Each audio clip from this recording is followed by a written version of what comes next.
We're live again. Welcome back, everyone, or good morning, good evening, and good night if you're listening to this as a podcast at a different time and a different place on this planet. Welcome to the second ever episode of Talkwind. Normally it's hosted by Felix, but I'm joining you today as he has uni stuff. Welcome to that fun part of our lives. I'm joined again by our favourite alumni, Grandad Owen. Hi, dude. Hello, hope you're doing well. We have to apologise in advance for any tech issues. Apparently, the entirety of where we live is on a tech meltdown. So let's just hope and pray that this doesn't go too wrong. So today, we are talking about quite possibly one of my favourite bands to ever exist, and that is the Weird and Wonderful Motörhead. Now, in case you can't tell, shirt. I have been lucky enough to see Motörhead before one time in my life. I was 9 and 10 when I saw them, which is good fun. And I have to thank my dad in advance for forcing me to buy an XL shirt at the age of 10 years old because now I can wear it. So good life advice. Genuinely, best dad advice I've ever received. So how did you, Owen, come across Motörhead? Was it introduced to you by friends or family, or was it from like the Talkwind era onwards? Like, how did you first find them? I discussed this briefly with Felix last week. I discovered them through Talkwind. I listened to Talkwind's version of Motörhead, and then at the end of the video, it was recommended Motörhead's version of Motörhead. So I thought, oh yeah, let's try this. This sounds pretty cool. Yeah, and then really enjoyed the second version of the album. Yeah, really enjoyed it. I think I listened to that song, and then I think the first full album I listened to was probably Bomber, which is probably still my favorite one, if I'm honest. That's such a good album, but we will get onto the albums momentarily. We will. So obviously, for those of you who do not know, Lemmy Kilminster, or Ian, a bit of a weird name, Ian, was Ian to his friends. Bassist, I believe, for Talkwind. And before that, he was a roadie for Hendrix, wasn't he? He was, yeah. Hendrix. And then started his weird and wonderful career that is with Motörhead. Motörhead, of course, the meaning of which we probably can't explain on stream, otherwise we will get told to stop talking. So, for those of you who don't know, the name Motörhead, as just mentioned by Owen, comes from the fact that there is a Talkwind song called Motörhead on Warriors of the Edge of Time, I think, is where that song is. Yeah, 1975. But it wasn't available on the original version, and they added it later. No, it wasn't. Yeah, they put it back. And then Lemmy went, that'll do, and then created Motörhead. Now, we're going to start by going through, not necessarily all of the albums, because there's a few, not as many as Talkwind, but there are a few, going through sort of the fundamental ones of which most people consider standard. And then we will throw in a few possibly controversial opinions about our favourite albums. I'm going to bring up the album list so I don't get lost, because that's quite likely. So the first album... Yeah, I've got it up in front of me as well. Professionals. So the first album is, of course, Motörhead, containing some of the most fundamental Motörhead songs that has ever existed. And a close top spot for one of my favourite albums, because it was one of the first ones that my dad made me listen to. In fact, some of these songs were played when I was still in utero. So I think it was you were a fan Motörhead's from Motörhead. Day -5. Mm-hmm. Exactly. It was Motörhead and Overkill, I think it was, that used to stop me kicking when I was a baby, apparently. Which sounds weird, like, because now it makes me kick and thrash more, but back then I was like, sleepy time. But obviously Motörhead containing Motörhead, Vibrator, Lost Johnny, Iron Horse, Born to Lose, and then side B being White Line Fever. What an amazing song. I think again, a song of which the meaning of which we probably can't go into online. Probably not. But I love, my favourite thing ever is thinking about all sort of middle-aged mums who fell in love with the young Lemmy Kilminster, now still singing Vibrator in their age-old age. Like, that's a mood. That's my legacy that I want to create. So do you remember the first time you listened to any song from this album? No. No? It's a very long time ago. I do remember. I don't actually remember. I remember first listening to Vibrator because I remember asking my dad what it meant. Probably not a conversation for like a 7-year-old to be having with their father. No, I definitely discovered Motörhead later. And I I don't know, but I want to hazard a guess at year 8, possibly 7 or 8. Wow. That's what, So like, definitely secondary. it's like, how old is that? Like 13, I think? 13, 14? Yeah, 12, 13, year 8? I don't know. I can't remember. Slightly more acceptable to be asking strange questions to your parents at that point in your life. Yeah. And then we move on after Motorhead was Overkill, which is, as I just mentioned, was my other In Utero song. But this album also contains some absolute classics. It's just, oh. Do you have a favorite song from this album? Because I have ones that I cannot break down, so I'm hoping you can be slightly more specific. Sorry, your audio dropped out slightly for me there. Which album? Sorry. Overkill. Oh yes, Overkill. I do like that one a lot. Starting off with some amazing albums. Probably my favorite one on the album has to be Capricorn, because I think that's probably the Motorhead song I've listened to the most. Bold choice. Which is weird. I've got favorite albums and then favorite songs that aren't actually in those albums. So I guess we'll get to those. Yeah, I really like Capricorn. See, I really like I'll Be Your Sister and Metropolis from this album. Obviously can't turn down. Metropolis is good. Yeah. I like Metropolis. These are the ones that sort of come up on shuffle and I won't skip them. Ever. I think it's blasphemy should I do so. I feel like the spirit of Lemmy will come and haunt me forever if I did that. I feel bad skipping anything on shuffle because I know I like it. Things like Ace of Spades coming up for the 50th time that day, and you're like, oh, I want to, but oh. So then after Motorhead and then after Overkill was your album of choice with Bomber, I believe. Yes. Is this the first one you listened to? All right. Yeah, the first one I remember listening to. I remember the two favorites on this one have to be Dead Men Tell No Tales and probably Stone Deaf Forever, with my favorite on the album being Dead Men Tell No Tales. Again, it's one I listen to quite a lot. Wasn't it the song Dead Men Tell No Tales that was ironically put on this album? Because during the recording of Bomber, I believe it was one of the managers or sound managers was regularly doing various narcotics, of which shan't be mentioned, and disappeared from the recording studio one day and was found under the influence behind the wheel. And then they put on Dead Men Tell No Tales to specifically prevent people from doing that. And it was quite ironic that this was clearly some of the inspiration that made them write these songs, like their close friends putting themselves in very stupid, very irrational situations and then being like, you probably shouldn't do that. Like, we get it's like the 70s and 80s, but calm down. Oh yeah, I don't think there were any health and safety anything in the 70s and 80s. I'm amazed people in the 70s. No, I'm amazed people in the 70s and 80s actually lived at all. Quite right. How they're still functioning humans-ish, I'm not sure, but they somehow made it. I'm trying to my dad obviously was born in 1970, so he would have been a teenager in the 80s, and how he managed to live long enough to create Child is just terrifying to me. So after Bomber, we have, I think, the first ever album art to contain members of the band being Ace of Spades, where they decided it'd be fun to dress up as cowboys. Yeah, the Western album. Imagine having that meeting of being like, cowboys.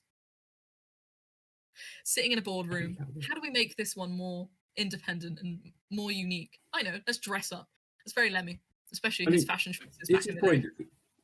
Would you say this one's probably the most well-known album because it has Ace of Spades on it? Which is, I don't know, is that more well-known than Motörhead? Probably. Probably. I think this is the album that annoyingly I like the least, and that is because it's played so much. But it was the one that really threw them so far into the limelight with things like Ace of Spades, Shoot You in the Back, Live to Win, We Are the Road Crew, an amazing song and my favourite song on the album.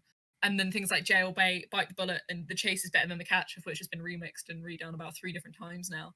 And these were the songs that really got them into sort of chart history and boosted them into a slightly more, I don't want to say poppy, popular era of people learning who they were. But things, when they get put on the charts, you become overly popular. And at that point, there was a change in their style, I think. And this might lead on to a debate that I think we're going to put in later, in that at what point did they change from being metal to rock and roll? Do we think that there's a difference between them? I think this album is where that debate comes in, because stuff before is so much heavier. And it's so much what I would call metal. And then you start things with We Are the Road Crew is not metal at at all. But then Ace of Spades being one of the heaviest songs on the album. So this is where the debate really starts to come in, where they start changing sound a little bit. Fundamentally an important album, but not necessarily my favorite. No, I think I agree with you. I really like the Ace of Spades song, and I really like Weird Road Crew, but yeah, it's not in my top 3 probably. No, I wouldn't put it there either. Definitely not. But then again, one of the albums made in 2010 is in my top 3, so my opinion might not necessarily be the most valid. So then we move into Iron Fist, I think. Yes, that is the next one. It is right on the list. Being now where people don't necessarily know all of the songs on the album, we start coming into album places where it's not as well known, and it's not the ones that were played like massively on the charts, which is good in my opinion. Yeah, I mean, most people recognize Iron Fist as a song, but then if you've got songs like Loser or Shut It Down, I can't remember the last time when I actually heard those played ever on anything. Yeah. And then this album contains Speed Freak being a slight homage to what Motörhead actually means, and probably the first time a lot of people who don't know slang learnt what Motörhead means. Yeah. I remember learning Speed Freak's a great song. It is. I remember the first person telling me what Speed Freak actually meant or what Motörhead actually meant. I was like, whoa, my innocent 10-year-old brain is just too much. I can't take it. It's not someone driving quite fast. Yeah, no, it's not somebody who enjoys 70 miles an hour. It's something a little bit different. So those are what I call like the foundations. Those 5 albums are really what stuck them in the mud. And then after that, it's sort of a give and take as to what we're going to talk about and then what we think are personal favorites. So the first 5 albums, that's done. Yeah. Like the first 5 are the ones that everyone needs to talk about. If you're ever going to introduce yourself to Motörhead, this is where you need to go. And then from that, it's sort of a little bit of a pick and choose. I mean, I'm personally going to skip Another Perfect Day, unless you really want to talk about it. No, I'm all right. I moved to moved on Orgasmatron. Yeah, which is I love Orgasmatron. For me, quintessential Motörhead. This one, absolutely. Probably, this one's definitely my favorite album. And has my favorite album art trivia, which is fun. Being that the working title was meant to be Riding with the Driver. So the album artist created the train that is the front of Orgasmatron, and then last minute they were like, we're going to change it. And they just didn't have time to remake an album art. It's like, fuck it, let's just use the same one. No one's going to know. But this has some amazing songs on. Like, as I say, Riding with the Driver, a very, very good song, built for speed, has Orgasmatron on it. Mean Machine. My favorite on the album. Yeah, Mean Machine. I really like the title song Gasmatron and Dr. Rock, which is again one of my favorites. Again, it's one that you don't really hear a great deal, but I absolutely love it. Yeah, this is an album that if you want to start delving, I would recommend, because it's the sort of not as well-known stuff, but still close to the original productions in terms of sound and in terms of feel that you can really, really learn to love. I have this album on repeat when I'm like doing exams and stuff, because I don't know it enough to know all the words. And the thing is, when I put music on to revise and things, if I know the words, I'll just sing it and I'll get really distracted. So I need to put albums on I haven't listened to. I can't revise when I know the words, which is why I tend to listen to mainly ambient stuff, because otherwise I get distracted. My go-to used to be it's utterly fantastic album. I used to put on War of the Worlds when I was revising, but now I've listened to it so much that I can recite War of the Worlds, so I'm like, great, I gotta find another one. It's Star Wars lo-fi beats for me. Ew. Fucking lo-fi. No. Let's not talk about that on Talkwind.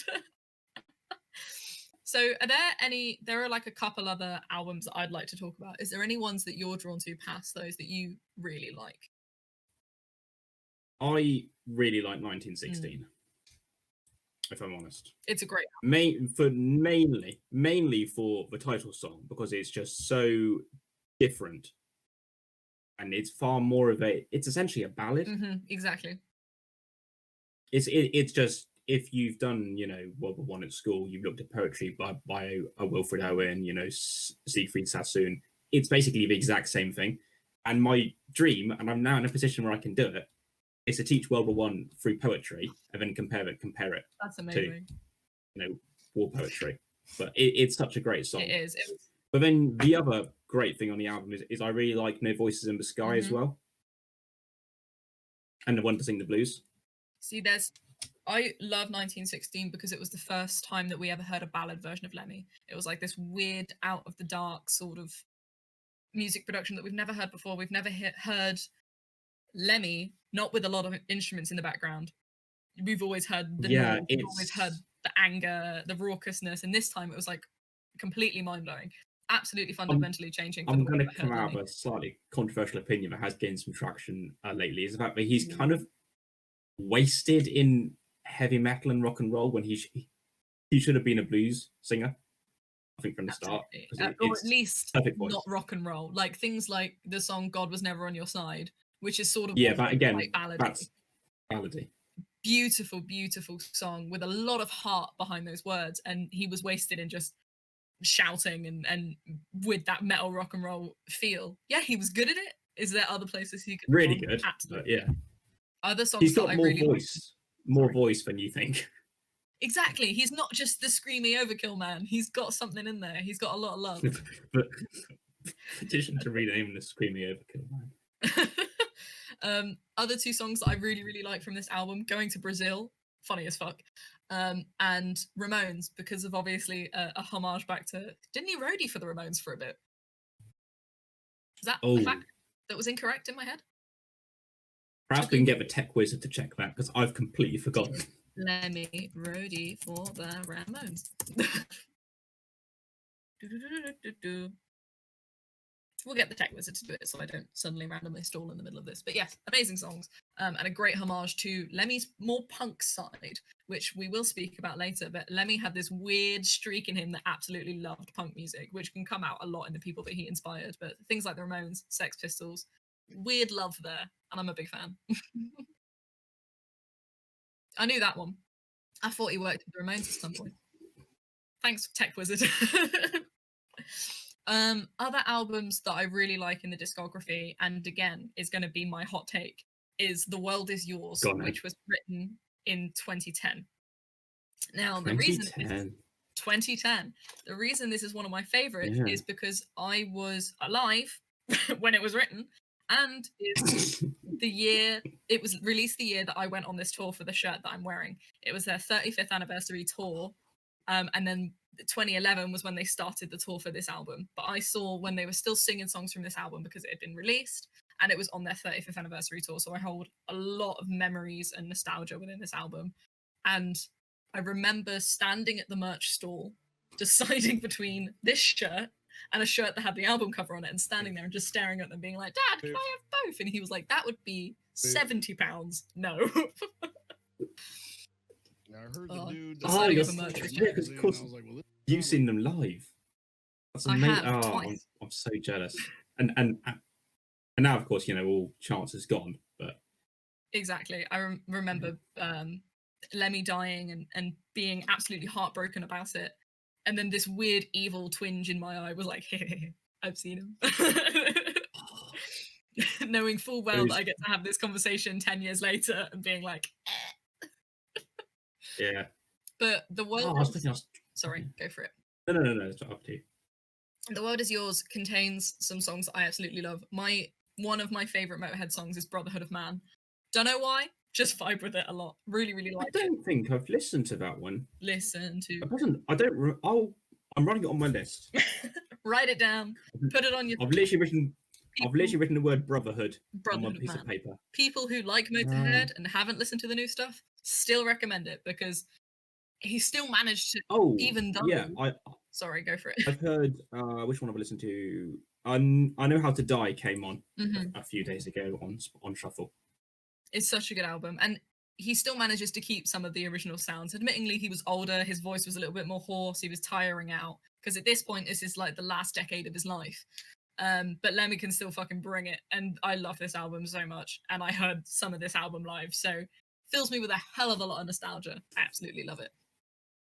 Is there any other albums you wish to talk about before we move on to the next segment? Ooh, any more albums past the first 5? I honestly haven't listened to a great deal of Motörhead after 1916. If I'm honest, I did enjoy the last album, Bad Magic, Mm-hmm. because again, I really enjoy it. But the only two songs I particularly remember from it are Electricity and When the Sky Comes Looking for You. Some amazing songs. Some of the old stuff is just as good as some of the new stuff. The sound. Yeah, I find that you can put on a song, and it's really hard to tell when it is because their career, is from the 1970s to 2015. And because they don't radically change, yes, okay, there's subtle differences in their sound, but they stay more or less quite similar throughout their entire run. Mm-hmm. It's really hard, listening to an early song, going, "How is this from the 70s? This is really, this is like modern." No, I agree with you. I mean, for those of you who were watching the last podcast when they did the alt tier list, one of the things that was deciding between bands was their new stuff as good as their old stuff? Did we not like the new stuff? Did they not keep consistency within sound? And that's why classic musicians like Motörhead are still just as good in 2015 as they were in the 70s. And that's because they don't change. It's because they managed to keep this consistent sound. They know what works. They know what sounds good.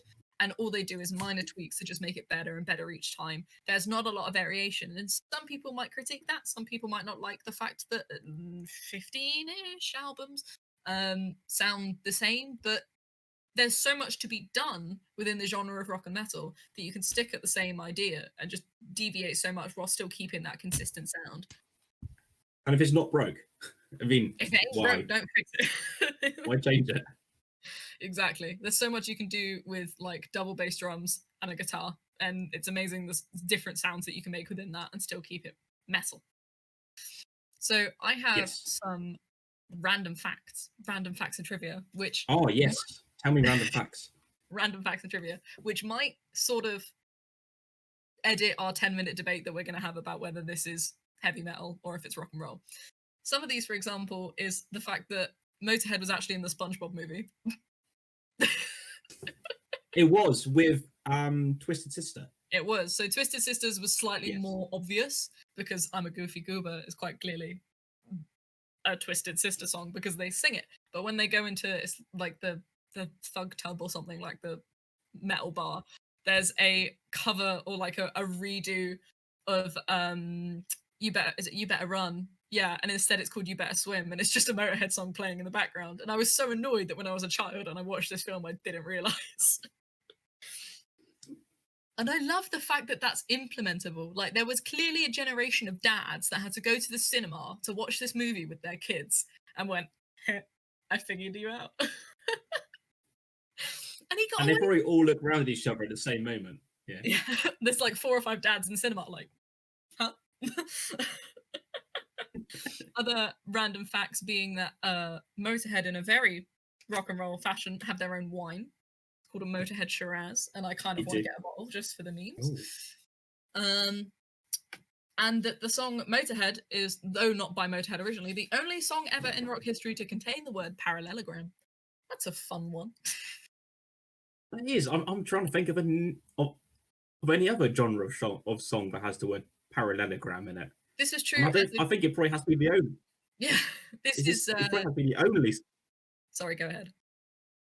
Yeah, I can't think of any other song sort of in anything that has parallelogram in it. So maybe in the whole songs ever.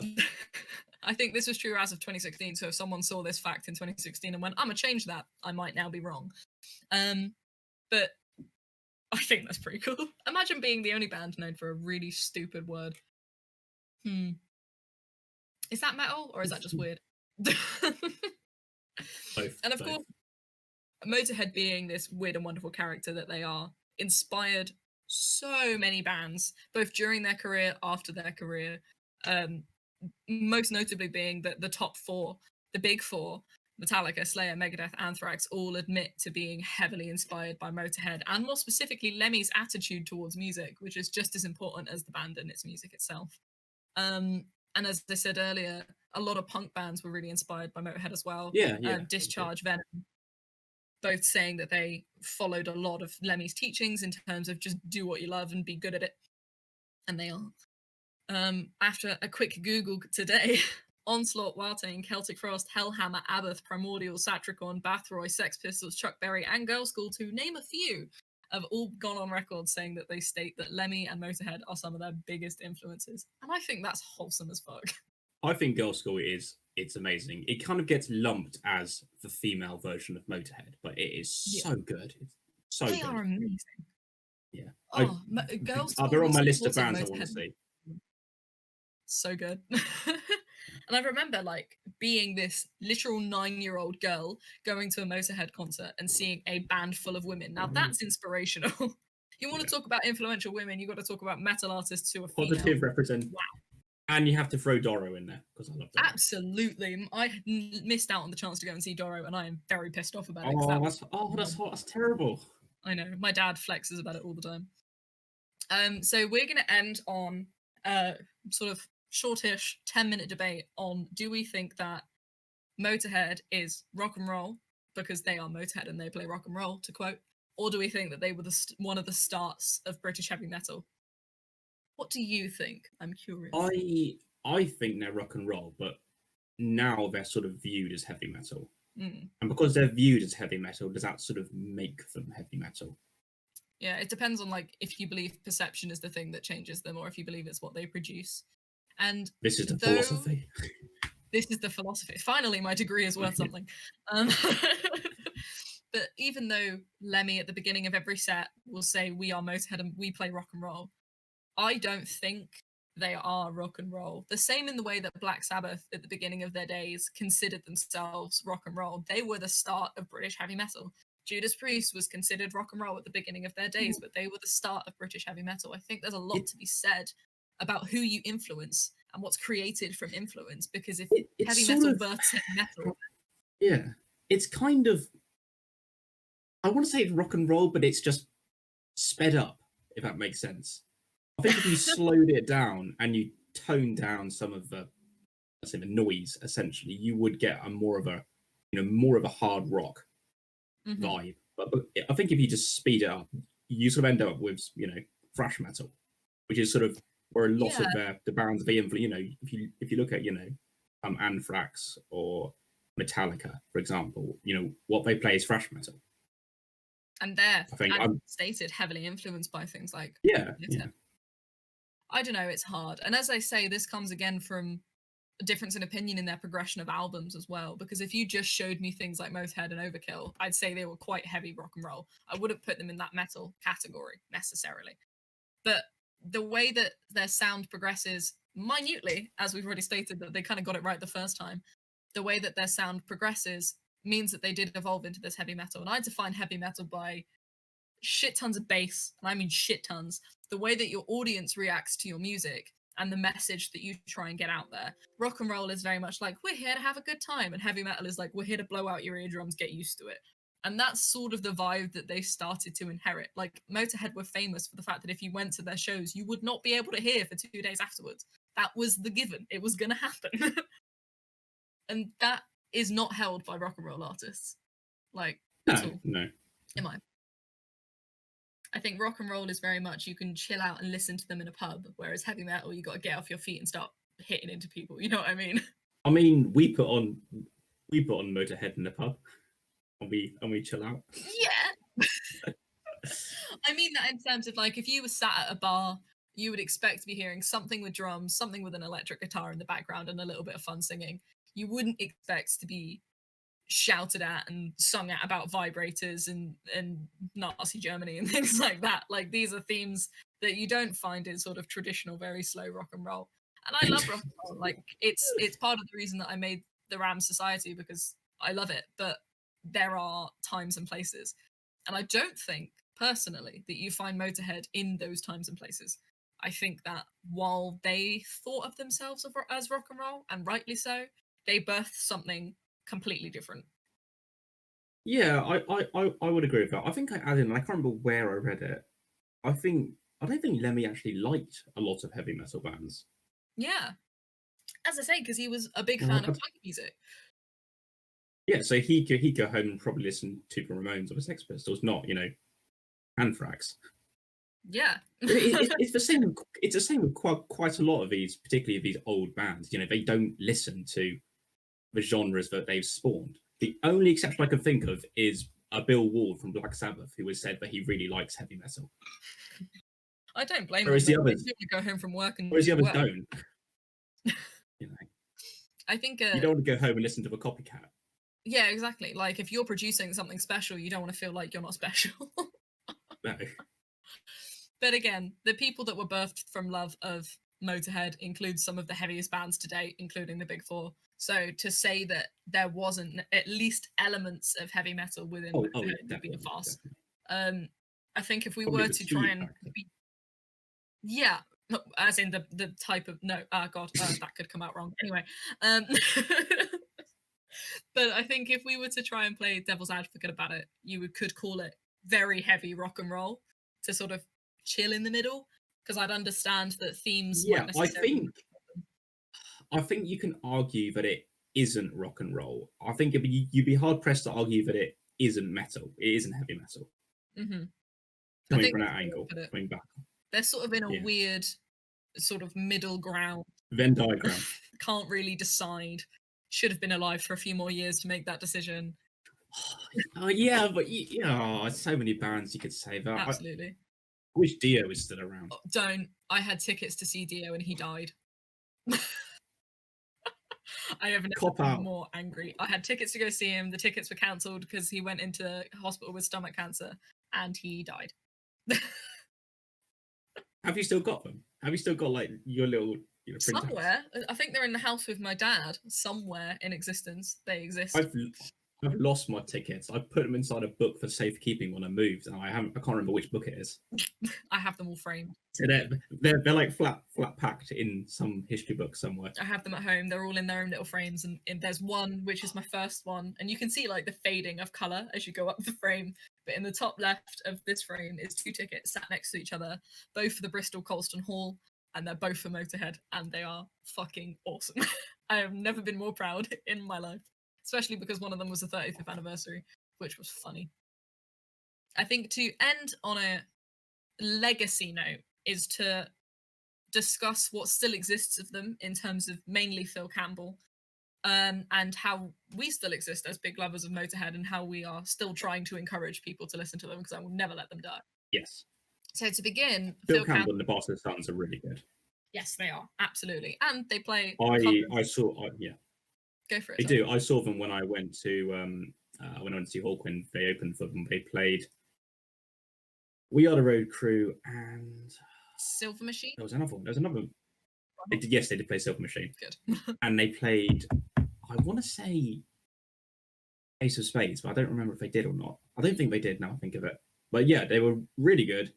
I wasn't prepared for the loudness. I thought it was going to be like more sort of Talkwind chill, but it wasn't. I was like, it's great. That's why I love them. I think bear in mind, this was the first, Phil Campbell at the death of Lemmy responded in quite possibly the best way possible, which was not necessarily to be too sad about it, but to remake the essence of Motorhead, and that being in Phil Campbell and the Bastard Sons. They wanted to be loud, they wanted to be raucous, and they wanted everybody to be loving their lives and enjoying themselves. And that's exactly how you feel when you listen to them. I saw them when they supported Airborne, I think it was, and they made their music video for Silver Machine.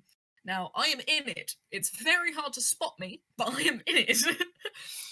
Along with my friend Ben Windmill, and that's because we were running like absolute headless chickens, because it was the Bristol O2, which is quite possibly the smallest O2 venue on this planet, and it was so busy that we got split up. So we, during this mosh pit, were trying to like get back together so that we could see each other. And I just remember like dancing in after this and see if I can find you. Try and find me. Look for a very big pink-haired guy, and I'm next to him. I will do that. I love Phil Campbell. I think while a lot of his legacy will be based off of the fact that he is Phil Campbell and he played with Lemmy and he played in Motorhead, I think there's a lot to be said for the sound that they're independently producing, and it's clearly again. Yeah, he's really good in his own right. Band's great. Their latest album's really good. Mm-hmm.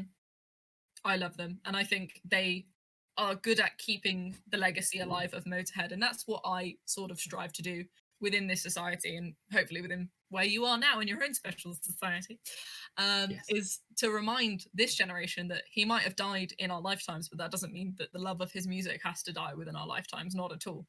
This man is eternal, and as long as people still like rock and metal, people will still like Motörhead. He is fundamental in music history. There's still a few other members a lot. I mean, Mickey D's still alive, and a couple of guys from the. Oh, I'm going to have to look it up later because I did look up beforehand so I could prepare, and I have forgotten the names. There are a couple of the earlier members who were only around for like a year or so, or who filled in for vacancies, are still alive. Yeah, I'm hoping. There's only like 5. Yeah, because I like the legacy elements. Like, I know people complained a lot about every single rock and metal gig that you went to for the next 2 years after Lemmy's death was started with "This one's for you, Lemmy." The amount of drinks that were toasted to him was unbelievable, and I think he'd be proud of us alcoholics. He probably still drank more than all of that in his life. Exactly, the drinks that we toasted to him still were not enough. But the legacy elements are quite striking because it's clear that people don't want his legacy to die. It never will. You've got festivals like Bloodstock who still raise a glass to him every year. They still have Lemmy's bar, which is quite ironic that you all go lean against a bar and think of the man who was probably the biggest drunkard on this planet. Like, he's still there. He still exists, and I'm quite proud of that. Yeah. He's and you got man. to see him. And you got to see him. Woo! Flex. It's my biggest flex of my life. That's a big flex. On a final note, of which will probably leave me angry, the only person who I know who can have a bigger flex than me is my stepmother, and it was by accident. And that flex is that she got to see Black Sabbath with Dio. And she didn't even know at the time. She wasn't a fan of rock and metal music and went with her ex-husband and didn't know. I remember she was looking through her tickets that she had, and she was like, "Oh, you might like this one, Jason." Me and my dad were like, "We actually hate you." The only person on this planet who can flex more than I can. And on that note, thank you everybody for listening to the second episode of Talkwind. Thank you very much. And I remember to get your Rams merch, which I'm currently wearing. Plug. Fits perfectly. If any of you are listening to this podcast and want something of this podcast or the group that organised this podcast on you and on your being, we have, of which I'm sure you can find somewhere. Just Google us. And a big thank you again to Grandad Owen for, while being an alumni, still managing to support us in the best way possible. Thank you very much for having me back again. Oh, we Hopefully love you. I'll return again. Yes, so we're probably going to discuss more quote-unquote dad rock heavy metal in the future. Some ideas is I'd love to discuss Dio. I'd love to discuss Saxon with you. Some of these fundamental, again, key members of rock and roll history that we need to remember. I am definitely up for a Saxon episode. We'll try and get Felix in on that one. It might just be Ebbing Out Maiden is my favourite band ever. Ooh, well, leave it on that note and have that controversial discussion. Again, thank you, Owen, for joining us, and thank you, everybody, for listening. Lovely to see you. And you. We'll speak to you all soon. Bye. Bye.